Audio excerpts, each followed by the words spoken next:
Hello, friends, and welcome back to Malicious Compliance Stories. We're kicking off today's video with a corporate legend, one that proves the fastest way to tame a power-drunk boss is to weaponize his own rulebook. But before we begin, best way to support our channel is to leave comments, like, and subscribe with a turned-on bell so you don't miss the new video every single day. Here we go. New boss demanded we follow every outdated policy, so we did, to the letter. A few years ago, I worked in a corporate office where everything ran like a well-oiled machine. People showed up, did their jobs, and went home in peace. It wasn't flashy or glamorous, but it was efficient and drama-free. Then Mr. Micromanage, let's call him Mr. M, arrived. Mr. M was brought in as our new department head, and almost immediately things started to change. He was one of those leaders who read the employee manual like it was the 10 Commandments, except he enforced it with the fervor of a petty tyrant and the empathy of a brick wall. His obsession? Absolute policy adherence. It didn't matter if the policy was outdated, absurd, or counterproductive. If it was in the manual, it was law. On his first Monday morning, he called an all-hands meeting. There was a slideshow, there were handouts, and worst of all, there was a 20-minute monologue about discipline through consistency. He ended it with the words, "If it's in the manual, you follow it. No exceptions." Now, most of us just rolled our eyes and figured he'd loosen up, but no, he started immediately enforcing policies with ridiculous vigor. People got called out for using unapproved fonts in internal memos. Janet from accounting got a warning for leaving her mug in the break room sink against communal area hygiene protocol. A manager even got a write-up for approving a small purchase without the required triple sign-off, something we hadn't done in years. This was when I decided to have a little fun. You see, the company policy manual hadn't been updated in about a decade. Some of the rules were laughably outdated. My personal favorite, a section on handling internal printed documents. According to the policy, every single printed company document, no matter how minor, had to be reviewed and stamped by the document compliance officer before being distributed. The only problem, that position was cut during budget reductions 2 years ago. So the next time I had to print the quarterly department report, I followed the rule to the letter. When coworkers came by to pick up their copies, I told them I couldn't distribute the report until it was reviewed and stamped by the non-existent DCO. I even emailed Mr. M asking where I could find the current DCO. Mr. M came storming over to my desk, red-faced. "Mr. M, why haven't you distributed the report yet?" Me. Per policy, all printed documents need to be reviewed and stamped by the document compliance officer before distribution. Mr. M, that role doesn't exist anymore. Me. Exactly, but since the manual hasn't been updated, and you said no exceptions. He glared at me and muttered, "Just follow the policy." "Gladly," I said with a smile. Word spread like wildfire, the office caught on, and soon we were in full-blown compliance mode. Karen from HR dug up the dress code policy that said we were required to wear business formal attire. By the next morning, everyone looked like they were attending a wedding or a corporate funeral. Suits, heels, even ties on people who hadn't worn one since their prom. Jake from marketing found a gem stating that all expenses, regardless of amount, must be authorized by upper management. So every time he needed to print a flyer or buy pens, he submitted a formal request CCing Mr. M and demanding a written sign-off for anything over 10 cents. The IT guy even found a dusty old rule about shutting down all equipment for maintenance every Friday at 3 p.m., so that week we did, right in the middle of our busiest day.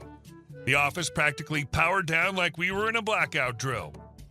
The productivity tanked, emails piled up, people were wandering around in stiff suits trying to complete tasks that normally took minutes. One guy made a formal request to reorder printer paper using the 3-layer approval method from 2007. Mr. M called another meeting by Friday. This time his tone was different, less my way or the highway and more, let's all use common sense. He admitted the manual was outdated and said it would be revised. He even said, and I quote, "Let's focus on outcomes rather than blind policy enforcement." Victory. The suits came off, the forms disappeared, and the company quietly buried the more absurd rules. And Mr. M was a little more human after that, still annoying, but significantly less power drunk. So yeah, we turned the office into a bureaucratic circus for a week, but sometimes you've got to beat someone at their own game to remind them that playing by the rules doesn't always mean winning. It's amazing how quickly a decision can be reversed once the stupidity of it becomes evident. Nicely played. Also, it's funny to see how often the new boss is found on this sub enforce following policies which they don't even know themselves properly. And our second story. He was rude the whole flight. I made sure he didn't rush off the plane. On our way back home from an international trip, my wife, our 3-year-old son, and I boarded a long-haul flight. By the time we got on that final leg, we'd already been traveling for over 15 hours. We were exhausted, but doing our best to hold it together, especially for our little one who surprisingly had been a champ for most of the trip.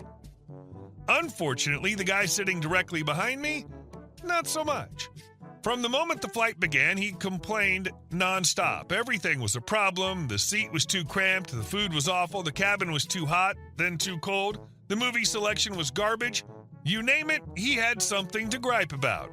It was like he was auditioning for Most Annoying Passenger of the Year. Now, as any parent will tell you, traveling with a toddler's a gamble.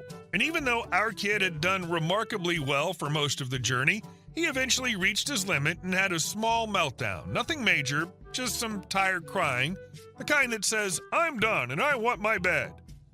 Cue Mr. Grumpy Pants behind me, loudly groaning and muttering, "Shut up, man," followed by a very clear, "I hope that baby shuts the F up." My wife and I exchanged looks but chose not to react. Instead, we focused on calming our son, who settled down within minutes. We were exhausted but proud that we held it together. We chalked it up to one more annoying passenger you meet while traveling. Then came landing time. People behind us had tight connections, and a few kindly asked to pass through. Mr. Grumpy wasn't having it. He refused to move even after several polite requests. He barked, "We're in a rush too. Our driver's waiting. Deal with it." It wasn't until the flight attendant stepped in that he begrudgingly moved aside to let people through. Now, here's where karma came in, with a little help from me. We were both seated on the aisle in our respective rows. As soon as the seatbelt sign went off, I stood up and took my time, and I mean my time. I slowly retrieved my backpack, then my wife's, then our son's.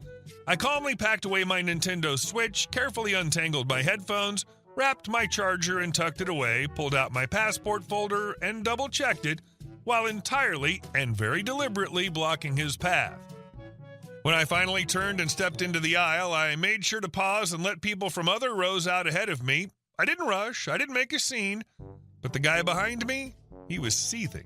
He kept shifting impatiently, clearly in a hurry, and the more he huffed and puffed, the slower I moved. Eventually, he darted past us in a rage once we cleared the jet bridge. The cherry on top, we got our luggage before he did at baggage claim. Couldn't have scripted better. I've never understood this. Why rush out of the plane? There are a few who don't, but most of us have bags that have to be transported from the plane and put on the conveyor. Sure, you got there before me, but we're still going to be standing side by side waiting for our luggage. And our last story. They called me a Karen, used our driveway like their own, then vandalized my car.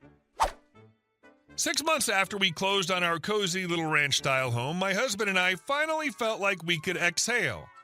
We dealt with flaky contractors, nosy looky-loos during renovations, and one particularly chatty neighbor who thought no soliciting signs were just conversation starters. But after all that, the street had quieted down. The dream of peaceful homeownership was finally within reach. Until the U-Haul showed up. It pulled into the driveway across the street with all the subtlety of a freight train. Out poured a small battalion of adults, surly teens, and a collection of mufferless vehicles that would make a demolition derby blush. They moved in fast and loud, like the bad guys in a movie who instantly redecorate with empty beer cans and lawn chairs. From dawn until 3 a.m., their house throbbed with chaos. Subwoofers pounded so hard our picture windows shook like it owed them money. Fireworks exploded off rooftops year-round, not just during holidays. And then there was the endless revving. Someone apparently decided the cul-de-sac was a drag strip. Cars would back in dramatically, idle like they were building tension, then roar away like they were fleeing a heist. And the cars? Oh, the cars. I'm not even exaggerating when I say they had more vehicles than people. Curb space vanished instantly. We didn't even get annoyed until they started using our driveway like it came with their lease. At first it was innocent enough, 3-point turns, a quick back in and out, but that quickly escalated to full-on pit stops, doors flung open, trash rifled through. Sometimes they'd just hang out there, feet on our driveway, blasting music as if our property was the community rec center. Still, we held off saying anything. We figured maybe they'd settle in, maybe they'd learn some boundaries. But yesterday was the final straw. A rusting hatchback crawled up our drive and idled practically against our garage. After 5 solid minutes of watching this woman dig around in her car like she'd lost a contact lens, I walked outside and politely asked her to stop using our driveway. She rolled her eyes so hard I swear I heard cartilage pop and called me Karen before peeling out like she was auditioning for Fast and Furious Suburbia Drift. She clipped our mailbox for flair. That should have been the end of it. But this morning I walked outside to find Karen spray painted across the entire driver's side of my car in shrieking neon green, 2 tires slashed like they owed her rent. At first I was stunned. Then I remembered the security cameras we'd installed the month before, mostly for porch pirates. And there she was, clear as day, not even trying to disguise herself. Same woman from the driveway. She casually tagged my sedan like she was signing a yearbook, then lobbed the spray can into her trunk and strolled home like she hadn't just committed a felony before breakfast. We filed a police report, handed over the footage and license plate, and waited. Turns out we didn't have to wait long.